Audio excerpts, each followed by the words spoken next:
September 17th, 1952. New York Harbor, the luxury ocean liner RMS. Queen Elizabeth blew its horn as it departed the dock. On the upper deck, Charles Spencer Chaplin and his family waved goodbye to America. They were departing for London to attend the global premiere of the film Limelight. It was a business trip combined with a vacation, a normal schedule for a global star. But just as the giant ship crossed into international waters, the political trap that had been set for 3 decades officially snapped shut. In Washington, U.S. Attorney General James P. McGranary coldly signed an administrative directive. This order revoked Chaplin's re-entry permit. There was no jury, there was no testimony, there was no public trial of any kind. The state apparatus did not need transparent laws. They chose to exile a man via a telegram sent while the target was drifting in the middle of the Atlantic. Chaplin, who had dedicated 40 years of his youth to building the American film industry, officially became a stateless person on American soil. To understand this vicious blow, we must look straight at an unpleasant truth. Charlie Chaplin was never a saint. Behind the saintly facade of the Little Tramp, a symbol of the underdog, of innocence, was a deeply flawed man. Historical data does not lie. Chaplin possessed absolute power at his film studio, and he weaponized that very power, money, and fame to establish a repetitive behavioral pattern, manipulating young girls. Look at the marriage archives. Mildred Harris, his first wife, walked down the aisle at just 16 years old. Lita Gray, his second wife, also signed a marriage certificate at the age of 16 after becoming pregnant. Una O'Neill, his last wife, was only 18 when she married Chaplin, who was 54 at the time. Chaplin was an experienced predator in his own romantic kingdom. However, here is the core tragedy of this entire event. The American power system did not care about those girls at all. J. Edgar Hoover, the powerful director of the Federal Bureau of Investigation, FBI, did not unleash millions of taxpayers' dollars to protect women. They completely ignored the victims. What they needed was a fatal weakness. Since 1922, Hoover had ordered a large-scale surveillance campaign. 1,900 pages of secret files were filled. Every phone call, every hotel receipt, every sexual habit was dissected and recorded by the intelligence system. The political elite did not want to punish a sexual abuser. They were incubating a campaign to blockade information and strangle a disobedient political voice. Chaplin's sordid private life file was merely the bullet, and Hoover patiently loaded that bullet into the chamber, waiting for the moment to pull the trigger. For the capitalist machine to resort to the dirtiest tricks, their target had to be someone untouchable. And in the 2 decades of the 1920s and 1930s, Chaplin was exactly that person. On the silver screen, the Little Tramp appeared with his battered bowler hat, a bending bamboo cane, and oversized baggy pants. He was the embodiment of millions of workers being crushed during the Great Depression. Mass audiences saw in him a great spokesperson, a poor man who dared to stand up and mock the police, tease the mine owners, and throw cream pies in the faces of snobbish politicians. It was a perfect illusion. The audience believed Chaplin was one of them. But at the commercial negotiating table, Chaplin was a financial monster. In 1916, his contract with the Mutual Film Corporation recorded a salary of $10,000 per week, plus a $150,000 signing bonus. That meant $670,000 a year. At a time when an American worker earned less than $1,000 per year, Chaplin's income was an insult to all market rules. The downfall planted its seeds starting in 1919. Back then, Chaplin did something that the coalition of Hollywood studios considered a heinous crime. He co-founded United Artists. In the film industry, the moguls maintained power through slave contracts. They owned the actors. They forced actors to shoot 10 films a year, paid them a pittance, and kept all the box office revenues. But United Artists was born to shatter that structure. Chaplin established a vertical integration model. Simply put, he was not just the one planting the apple tree, but he personally picked the fruit, packaged it himself, and brought it to the market to sell, absolutely not sharing a single dime with middleman merchants. Chaplin funded his own production. He owned the master negative. He controlled the distribution network. The Hollywood industrial machine could not control him with money. They could not threaten to cut his contract. They could not ban him from releasing films. Chaplin had built himself an independent empire, an impenetrable financial fortress. And when you have financial independence, you begin to have ideological independence. In 1936, Chaplin released Modern Times.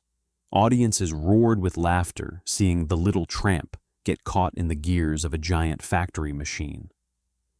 But J. Edgar Hoover and the industrial capitalists did not laugh. They saw a bloody indictment aimed squarely at the exploitation of the capitalist system. In 1940, The Great Dictator premiered. Chaplin publicly mocked Adolf Hitler right in the midst of the U.S. government, maintaining a neutral stance, and many American corporations still secretly doing business with Nazi Germany. His global influence had transcended the framework of a mere entertaining clown. Hundreds of millions of people worldwide listened to his political speeches, lasting dozens of minutes at the end of his films. An individual immune to censorship, holding the most powerful media tool in the world in his hands, and possessing a massive following. In the eyes of the intelligence agencies, Chaplin was no longer an artist. He was a national security time bomb, and to defuse this bomb, Hoover decided not to attack his work. They decided to attack his bed. June 1941, an ambitious actress named Joan Barry walked into the office of Chaplin's studio. She was 22 years old. He was 52. The old manipulative motif was established once again.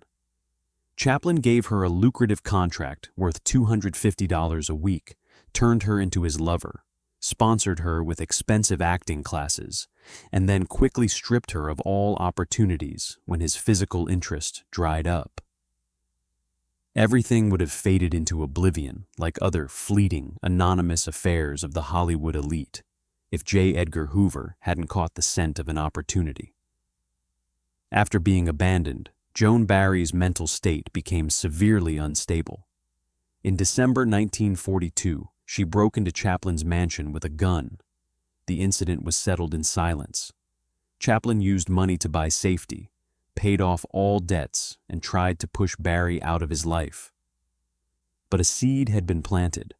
The FBI didn't care that Barry showed signs of a mental breakdown or that she threatened the lives of others. The Federal Bureau of Investigation was only interested in one extremely small financial transaction detail. At some prior point, Chaplin had personally bought Barry a train ticket for her to travel from Los Angeles to New York. Just a train ticket. But to the government's lawyers, it was the golden key to destroy the fortress. Hoover decided to activate the Mann Act. This was a federal law enacted by the U.S. government in 1910 with a singular purpose: combating interstate sex slavery. Simply put, the government applied a law specifically designed to dismantle notorious kidnapping and human trafficking rings, and slipped it around the neck of a man for the crime of paying for a train ticket for his ex-lover. This contrivance was a systemic exploit of the law. They deliberately turned a terrible civil romantic dispute into a national-level criminal felony to imprison their target. In 1944, Chaplin officially had to stand in the dock. The state's media machine began to rev its engines. The jury was ultimately forced to acquit Chaplin of violating the Mann Act because the evidence presented was exceedingly ridiculous and absurd. However, the goal of this power coalition was never to jail him. Their strategy was a large-scale information blockade and character assassination. They wanted to drag the image of the great Little Tramp through the filthy mud of sensationalist newspaper front pages. An acquittal in court could not wash away the outrage that had been meticulously orchestrated in public opinion. The decisive blow, the most fatal stab, fell in October 1943 when Joan Barry gave birth to a baby girl named Carol Ann, Immediately, through the shady intervention of lawyers, she filed a lawsuit demanding Chaplin acknowledge paternity and take financial responsibility for child support. This time, the justice system did not need to borrow anti-human trafficking laws. They used a much more vicious weapon: the ignorance of the crowd. To prove his innocence, Chaplin requested a basic medical procedure, a blood test. At that time, this was a scientific process widely acknowledged in modern medicine.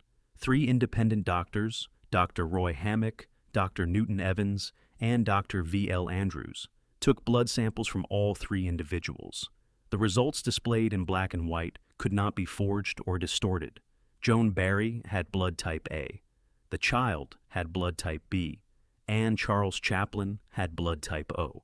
According to the most fundamental genetic principles of humanity, a person with blood type O and a person with blood type A absolutely cannot produce a child with blood type B. This is structurally impossible biologically. Chaplin was a seasoned sexual manipulator, that is a fact. But he was absolutely not the biological father of this child. Medical scientific evidence had comprehensively exposed that. But right at this moment, the cold-bloodedness of the power machine truly revealed itself. Judge Clarence L. Kincaid, who presided over the trial in California, delivered a ruling that shocked the history of justice. The court refused to recognize the absolute validity of the blood test, meaning the legislature was willing to trample on the obvious truth of science to force the situation in a direction favorable to their takedown script. In April 1945, despite the transparent medical reports, the jury returned a verdict convicting Chaplin. He was forced to pay $75 a week, equivalent to a massive sum at the time, in child support until the child turned 21, plus tens of thousands of dollars in court fees. This event was not the execution of justice. This was a direct state-sponsored extortion of assets. They used the guise of morality, protecting the rights of women and children, to cover up a political crime scene. At the same time, Hedda Hopper, Hollywood's most notorious gossip columnist and an unofficial informant pumped with news by the FBI, saturated the media with thousands of articles, chopping Chaplin's honor to pieces. Those articles mentioned not a single word about biology, genetics, or blood types. They only painted the portrait of a cruel foreigner rejecting his own flesh and blood. That is how an artistic empire was brought down, not by the obsolescence of cinematic techniques, not by the natural turnaway of the audience, but by an incredibly sophisticated, engineered campaign of reputation extortion, where science was silenced by the cold verdicts of those in black robes. September 1952 was not just an entry ban, it was the opening shot for the largest-scale asset deprivation campaign aimed at an individual in Hollywood history. When the RMS Queen Elizabeth docked in Europe, Chaplin realized he had been completely cut off from his massive fortune lying in America. The fortress of independence named United Artists had now become a trap. The U.S. Department of Justice wanted to strangle his financial foundation. The power system understood a basic principle very well. No matter how great a man is, if his cash flow is blocked, he will not be able to maintain his political influence. They forced Chaplin to make a devastating decision. He had to grant full power of attorney to his wife, Una O'Neill. By retaining her American citizenship, Una returned to Los Angeles, quietly liquidated all assets, closed the studio, and sold off Chaplin's shares in United Artists in 1955. This was a perfect economic coercion. Simply put, the capitalists had successfully used immigration law as a tool to force the studio's greatest co-founder to regurgitate the lucrative slice of independence, handing control of distribution back to the Hollywood industrial machine. But J. Edgar Hoover's intelligence machine did not want to stop there. They wanted a total annihilation of honor on a global scale. The Federal Bureau of Investigation, FBI, officially requested MI5, the British Domestic Intelligence Agency, to open a deep investigation to label Chaplin a communist. The goal was to blockade all career doors in Europe. However, MI5's later declassified report slapped Washington right in the face. British intelligence concluded Chaplin posed no security risk, was no spy, he was merely a person with tendencies supporting the rights of the working class. Failing to hunt him down in Europe, the American power system chose silence. A calculated silence that lasted for 2 decades. Chaplin retreated to the Manoir de Bon estate in Switzerland, isolated from the blinding light of the cinematic empire he had poured his blood and intellect into building. And then, the hypocrisy of the media machine reached its peak in April 1972. 20 years after being thrown across the border, Chaplin was invited back to Los Angeles by the very people who had exiled him. The American Academy of Motion Picture Arts and Sciences decided to award him an honorary Oscar. The auditorium of the Dorothy Chandler Pavilion erupted that night. Thousands of Hollywood elites stood up in unison. The standing ovation lasted a full 12 minutes, the longest record in the history of this award. The crowd was in tears. They hailed and praised his incalculable effect on the art form. But those 12 minutes of applause were absolutely not an apology.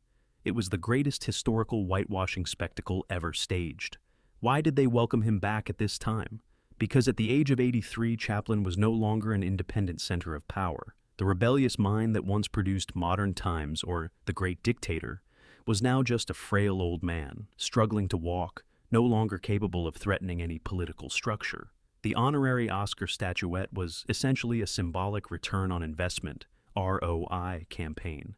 Simply put, the studio coalition used a block of gold-plated metal to buy out the public's oblivion regarding a national-level crime, while simultaneously legalizing the continued commercial exploitation of the Little Tramp image. They stripped him of his citizenship, smashed the artist's political voice, but snatched his bowler hat and bamboo cane to put into harmless, nostalgic business campaigns. In May 1972, just 1 month after that historic awards night, J. Edgar Hoover passed away. The powerful director took nearly 2,000 pages of blood-stained files to his grave amid state eulogies, while Chaplin went home with a lifeless statuette. That is the most brutal reality of a power machine. Its disgust lies not only in the fact that it can arbitrarily exile an individual. The real tragedy is that after draining the victim's assets, strength, and youth completely, that system will carefully cover the scene with a red velvet curtain, personally organize a flashy honoring ceremony, and force the whole world to applaud, believing that justice has finally been served. Charlie Chaplin was never a saint, but the sins of a solitary individual can never be compared to the cold-bloodedness of an organized system. His legacy is great, but the price for history to nail down that legacy was paid by the very blatant robbery of those acting in the name of the law.